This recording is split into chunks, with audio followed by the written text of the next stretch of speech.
मोर्चा संभालने के कुछ वक्त बाद रूस की बख्तरबंद गाड़ियां और टैंक भी एयरफील्ड पर तैनात कर दी गई और सुरक्षा के लिए कई हेलीकॉप्टर आसमान में मंडराते नजर आए। इस दौरान रूसी फौजियों ने यूक्रेन की कई गाड़ियों को भी निशाना बनाया, जिसके बाद वहां से आग की लपटें और धुएं का गुब्बार आसमान की तरफ उठता दिखाई दिया।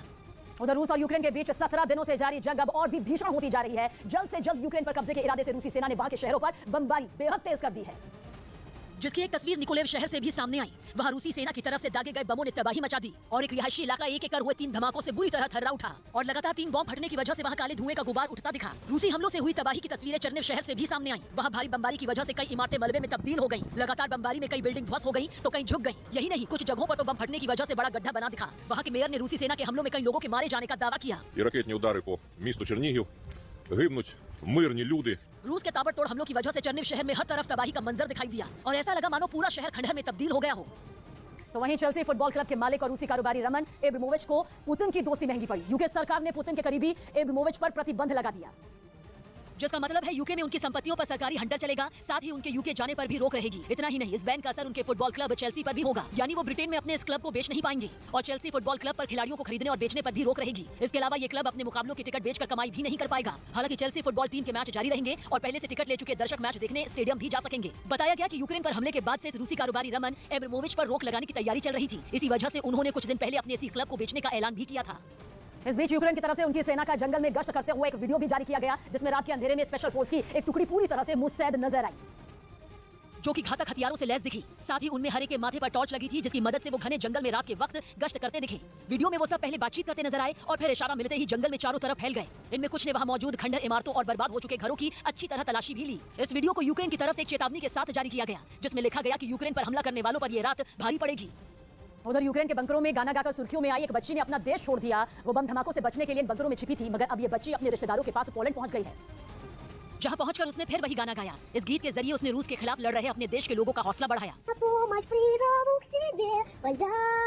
गाना गाने के दौरान वहां मौजूद कई लोग अपने मोबाइल से उसका वीडियो बनाते दिखे, जबकि कई ध्यान से गीत को सुनते नजर आए। इससे पहले इस बच्ची ने यूक्रेन के एक शेल्टर होम में ये गीत गाया था, जहां वो बाकी लोगों की तरह रूसी सेना की बमबारी से बचने के लिए छिपी थी। वह अपने इस गीत के जरिए उसने लोगों का डर दूर करने की कोशिश की। वहीं यूक्रेन ने एक और रूसी टैंक को ध्वस्त करने का दावा किया। उसने सबूत के तौर पर एक वीडियो भी जारी किया, जिसमें सड़क के बीचों बीच खड़े एक टैंक के टुकड़े टुकड़े होते दिखाई दिए। हमले में टैंक पूरी तरह तबाह हो गया। यूक्रेन ने ये वीडियो तब जारी किया जब रूस यूक्रेन के अलग अलग शहरों पर बम और मिसाइलों से हमला कर रहा है। यूक्रेन की ये दिखाने की कोशिश है कि उसके पलटवार से रूस की सेना को भी काफी नुकसान हो रहा है।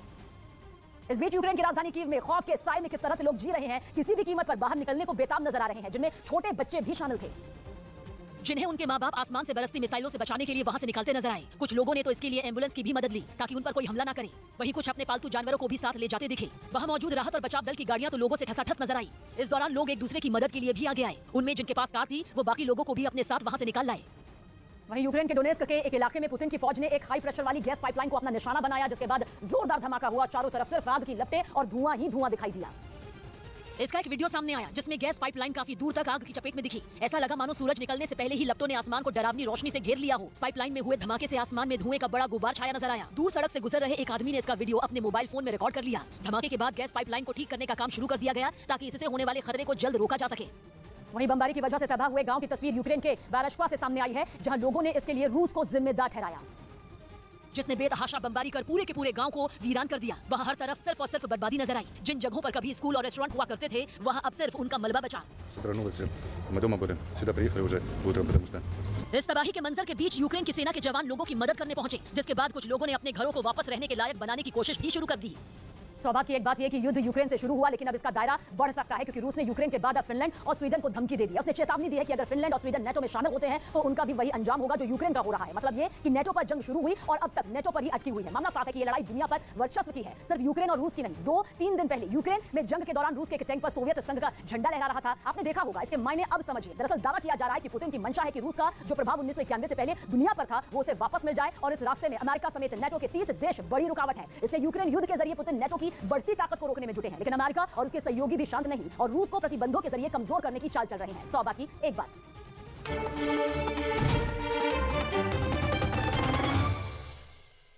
उस पर हमला हो गया। यूक्रेन की सेना के मुताबिक रूसी सेना के कई टैंकों को बीच सड़क पर धमाके से उड़ा दिया गया। यूक्रेन की सेना की तरफ से जारी की गई तस्वीरों में एक लंबी सड़क दिखाई दी जिसके बीचों बीच अचानक विस्फोट हो गया। उस सड़क के दोनों तरफ कई मकान दिखे, लेकिन रूसी सेना को नुकसान पहुंचाने के लिए यूक्रेन की फौज इस बात से भी नहीं हिचकिचाई कि इस हमले में उसके नागरिकों की भी जान जा सकती है। उसने जैसे ही उस सड़क से रूस के कई टैंक जाते देखे, वहां एक के बाद एक कई धमाके कर दिए। धमाके भी ऐसे कि एक जगह बम फटा ही था कि चंद सेकंड बाद ही वहीं पास में और धमाके होते चले गए। और यूक्रेन की सेना ने इसी हमले में रूस के एक और बड़े अधिकारी के मारे जाने की बात कही।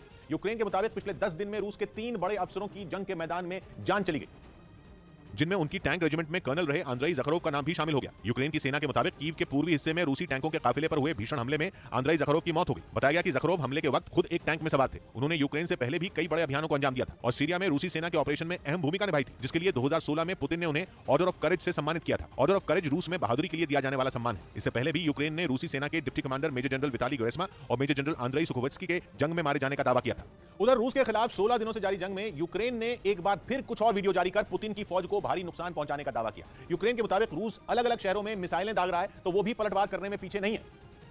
और इसी बात के सबूत के तौर पर उसने कुछ और वीडियो जारी किए। एक वीडियो में सड़क पर एक रूसी टैंक जाता दिखाई दिया, जिस पर यूक्रेन की सेना ने हवाई हमला किया। सड़क पर फुल स्पीड से जा रहे रूसी टैंक पर जैसे ही बम गिरा, उसके 2 टुकड़े हो गए। हमला इतना जोरदार था कि देखते ही देखते टैंक आग की लपटों के बीच घिर गया और आसमान में धुएं का गुबार छा गया। यूक्रेन की ये दिखाने की कोशिश है कि उसके पलटवार से रूस की सेना को काफी नुकसान हो रहा है। इसी कड़ी में जारी किए गए एक दूसरे वीडियो में दिखाई दिया कि किस तरह से यूक्रेन ने रूसी सैनिकों के ठिकाने को ध्वस्त किया। हमला इतना जोरदार था कि जैसे ही धमाका हुआ, कान फाड़ देने वाली जोर की आवाज सुनाई दी। धमाके के साथ ही देखते ही देखते चारों तरफ सिर्फ धुआं ही उठता दिखा।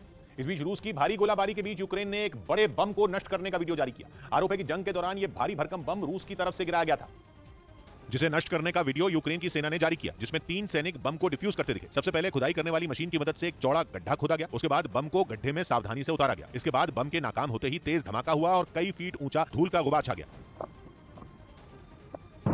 यूक्रेन के ओडेसा में रूसी सैनिक लगातार बम बरसा रहे हैं, जहां से यूक्रेन की सेना ने इस जिंदा बम को बरामद किया था। लोगों को नुकसान न पहुंचे, इसे ध्यान में रखते हुए शहर से दूर ले जाकर बम को नष्ट किया गया। उधर रूस के मिसाइल हमलों ने मारियोपोल में भीषण तबाही मचा दी। वहां का एक अस्पताल तो इस हवाई हमले के बाद खंडहर में बदल गया। पिछले कुछ दिनों से रूस इस शहर पर कब्जा करने की जंग लड़ रहा है, जिसके लिए वो लगातार मिसाइलें बरसा रहा है, जिसका एक वीडियो भी सामने आया, जिसमें वहां के एक अस्पताल को निशाना बनाकर रूसी सेना ने मिसाइल दागी, जिससे वो इलाका थर्रा उठा।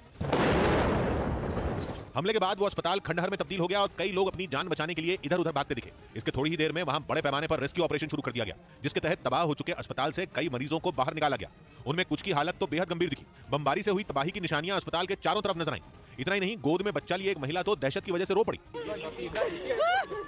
इस हमले के बाद अस्पताल परिसर में खड़ी एक गाड़ी आग की लपटों में घिरी दिखाई दी, जबकि कुछ गाड़ियां पूरी तरह जलकर राख हो गई। संकट के काले बादलों ने कीव के आसमान पर डेरा जमा लिया है। दावा किया जा रहा है कि चंद घंटों में कीव पर रूस का कब्जा होने वाला है, क्योंकि पुतिन ने अपनी पलटन के 64 किलोमीटर लंबे दस्ते की रणनीति ही बदल दी है। कीव पर कूच करने निकला रूस की सेना का विशाल काफिला पिछले हफ्ते से कीव के बाहर घात लगाए बैठा था, लेकिन खबर है कि वो काफिला अब कीव के पास के छोटे छोटे शहरों में फैल गया है। रूस की सेना कई टीमों में बट गई है और काल की तरह कीव की तरफ बढ़ रही है। इसका सबूत पूरी दुनिया के सामने पेश किया गया है। पहले दिन से रूस की सेना के 64 किलोमीटर लंबे काफिले पर नजर रख रही अमेरिका की स्पेस टेक्नोलॉजी कंपनी मैक्सा टेक्नोलॉजीज ने रूस के दस्ते की सैटेलाइट से ली गई ताजा तस्वीरें जारी की, जिनमें पहली तस्वीर में रूस की सेना के 64 किलोमीटर लंबे काफिले की कुछ गाड़ियां एक घने जंगल के बीचों बीच तैनात नजर आईं।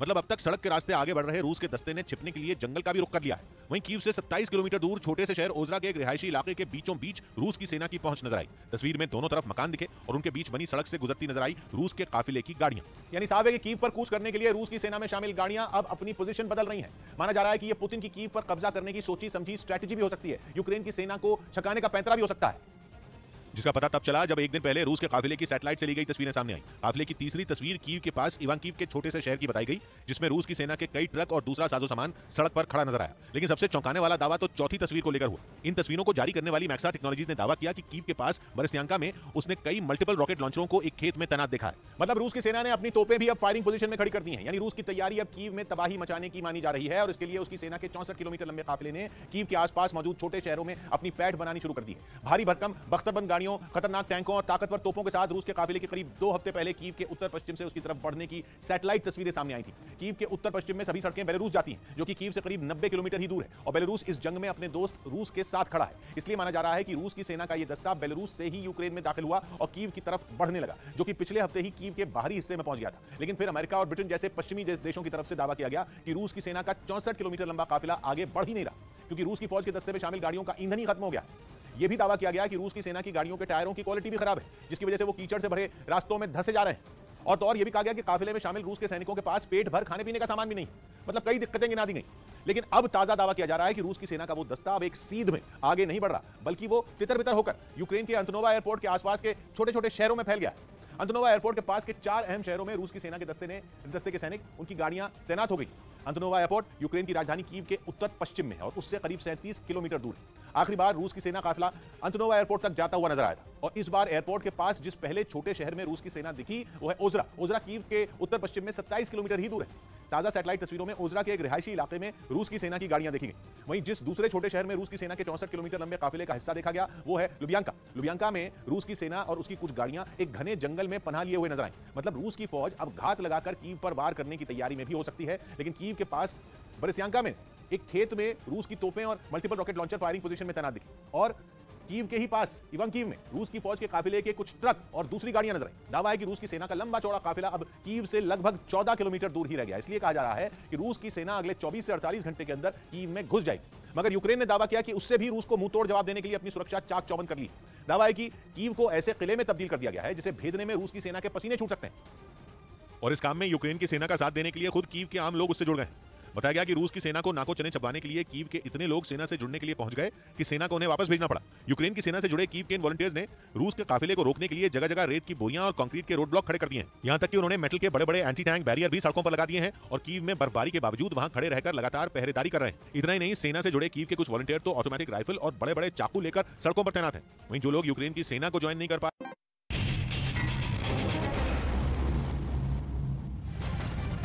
और इस वक्त की बड़ी खबर, अमेरिका की रूस को बड़ी चेतावनी सामने नजर आ रही है। सबसे बड़ी चेतावनी अब तक की। अमेरिका ने रूस को विश्व युद्ध छिड़ने की चेतावनी दी। अमेरिकी राष्ट्रपति जो बाइडेन ने रूसी राष्ट्रपति व्लादिमीर पुतिन को सीधे और साफ शब्दों में कह दिया कि अगर नेटो को उकसाया तो विश्व युद्ध तय है। बाइडेन ने पुतिन को गंभीर नतीजों की चेतावनी दी है।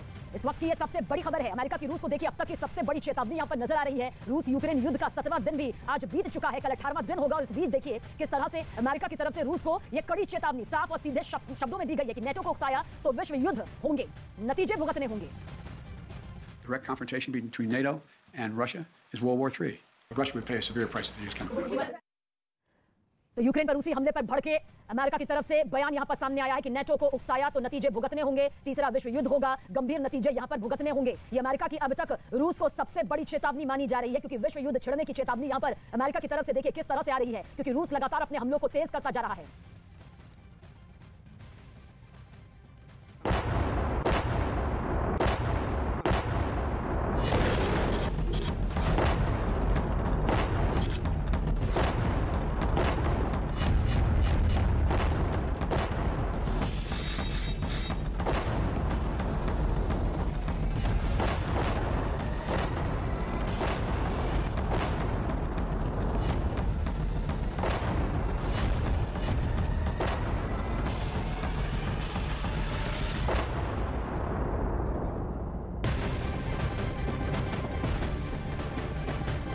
रूस और यूक्रेन के बीच जारी जंग के दौरान दुनिया रूस के राष्ट्रपति व्लादिमीर पुतिन के एक फैसले से हैरान है। दरअसल राष्ट्रपति पुतिन ने अपने जनरलों को इस जंग में यूक्रेन के खिलाफ 16,000 से ज्यादा सीरियाई लड़ाकों को रूसी सेना में शामिल करने का फरमान सुना दिया। ये वो लड़ाके हैं जो सीरिया में आतंकी संगठन आईसिस के खिलाफ लड़ चुके हैं और इसके अलावा ये सीरियाई लड़ाके शहरों के अंदर घुसकर लड़ाई लड़ने में माहिर माने जाते हैं, जिसका सीधा मतलब ये है कि राष्ट्रपति पुतिन जल्द से जल्द यूक्रेन के बड़े शहरों पर कब्जा कर इस जंग को अंजाम तक पहुंचाना चाहते हैं।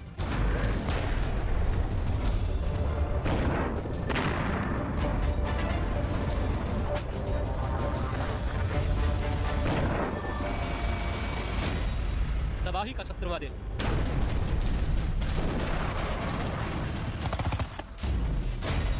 तबाही की कगार पर यूक्रेन।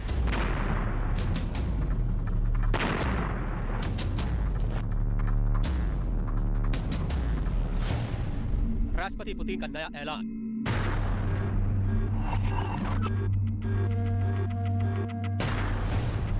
रूस के साथ सीरियाई लड़ाके। रूस और यूक्रेन के बीच जारी जंग के दौरान रूस और यूक्रेन दोनों ही जंग जीतने की गर्ज से नए नए पैंतरे आजमा और अपना रहे हैं। इसी दौरान रूस के राष्ट्रपति पुतिन के एक ऐलान ने पूरी दुनिया को चौंका दिया। दरअसल राष्ट्रपति पुतिन ने यूक्रेन के खिलाफ जंग में रूसी सेना में विदेशी लड़ाकों की तैनाती को मंजूरी दे दी है। यानी अब यूक्रेन पर हमले में शामिल होने के लिए मध्य पूर्व और अन्य देशों से स्वयंसेवी लड़ाकों की रूसी सेना में भर्ती की जाएगी। रूस के रक्षा मंत्री सर्गेई शोइगु के मुताबिक रूस के राष्ट्रपति व्लादिमीर पुतिन के इस फरमान के बाद अब रूस मध्य पूर्व और दूसरे देशों से उन लड़ाकों की भर्ती करेगा जिन्होंने सीरिया में आईएसआईएस के खिलाफ लड़ने में रूसी सेना की मदद की थी। रूस के रक्षा मंत्री सर्गेई शोइगु के मुताबिक उनके पास 16,000 से ज्यादा ऐसे लड़ाकों के आवेदन आ चुके हैं जो रूसी सेना का साथ देने के लिए इस जंग में शामिल होना चाहते हैं।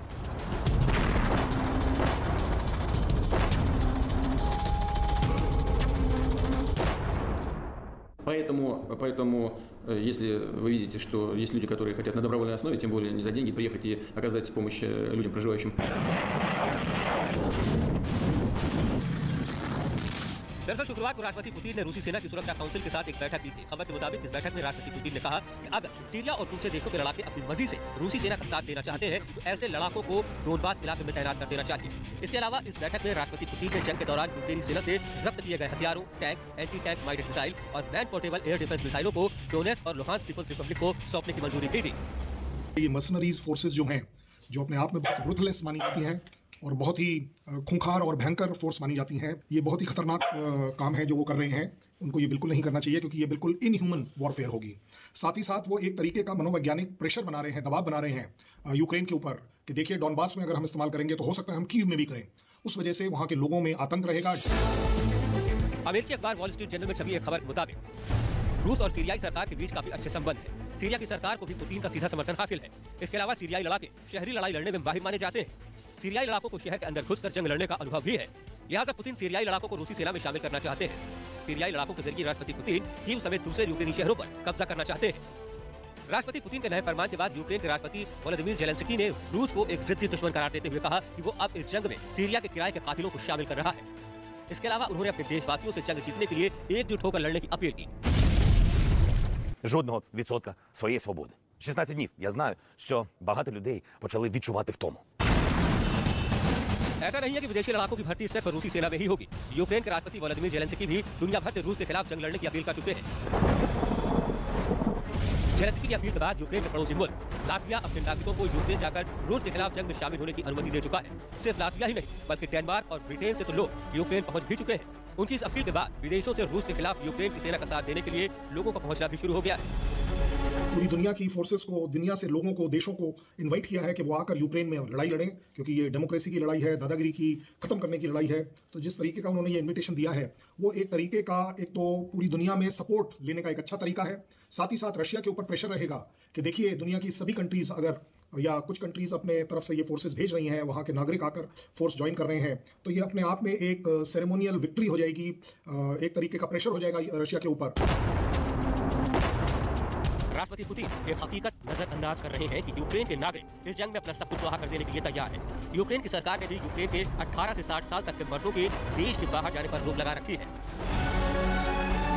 राजधानी कीव से आई ये वो तस्वीरें हैं जो इस बात की तस्दीक कर रही है कि यूक्रेन के नागरिक आसमान से बरसते बारूद के बीच अपनी जान की परवाह किए बिना रूस के खिलाफ जंग लड़ना चाहते हैं। Бути корисним, хочу допомагати, хочу захищати, хочу відвоювати, хочу, щоб моя сім'я якнайшвидше повернулася в Україну і зроблю це все можливо якнайшвидше. We know why we defend our country, and our guys that are actually standing there and fighting Russian military forces, they know what they are doing. Those guys, they don't. We know what we are doing, and that's why we'll win. Ukraine के राष्ट्रपति Zelensky ने रूस और Ukraine की जंग के शुरू होने से पहले ही ये ऐलान कर दिया था कि वो और उनका परिवार रूस का टारगेट है। ब्रिटिश मीडिया भी ये दावा कर रहा है कि राष्ट्रपति पुतिन के इशारे पर उनकी प्राइवेट आर्मी अपने मिशन को अंजाम तक पहुंचाने के लिए निकल भी पड़ी है। ब्रिटिश मीडिया का दावा है कि राष्ट्रपति ज़ेलेंस्की की हत्या के लिए किराए के कातिल कीव में मौजूद हैं। राष्ट्रपति ज़ेलेंस्की वैगनर ग्रुप के मर्सनरी यानी भाड़े के सैनिकों के निशाने पर है। रूस की एक प्राइवेट कंपनी है वैगनर ग्रुप। वैगनर ग्रुप को दिमित्री युत्किन ने बनाया था। दिमित्री युत्किन रूसी खुफिया एजेंसी GRU में लेफ्टिनेंट रह चुका है। 2014 में वैगनर ग्रुप के सैनिक क्राइमिया की जंग में शामिल थे। फिलहाल ये अपने किल और कैप्चर मिशन के तहत राष्ट्रपति ज़ेलेंस्की को ढूंढ रहे हैं।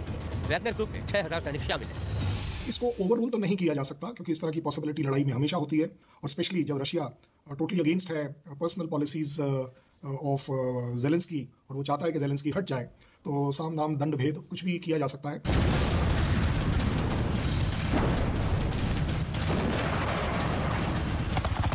यूक्रेन और रूस के बीच पिछले 17 दिनों से जंग जारी है। ना तो राष्ट्रपति व्लादिमीर ज़ेलेंस्की झुकने को तैयार है और ना ही राष्ट्रपति व्लादिमीर पुतिन रुकने के लिए।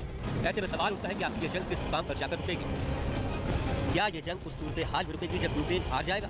लेकिन तब तक रूसी सेना यूक्रेन के ज्यादातर इलाकों को कब्रिस्तान बना चुकी होगी।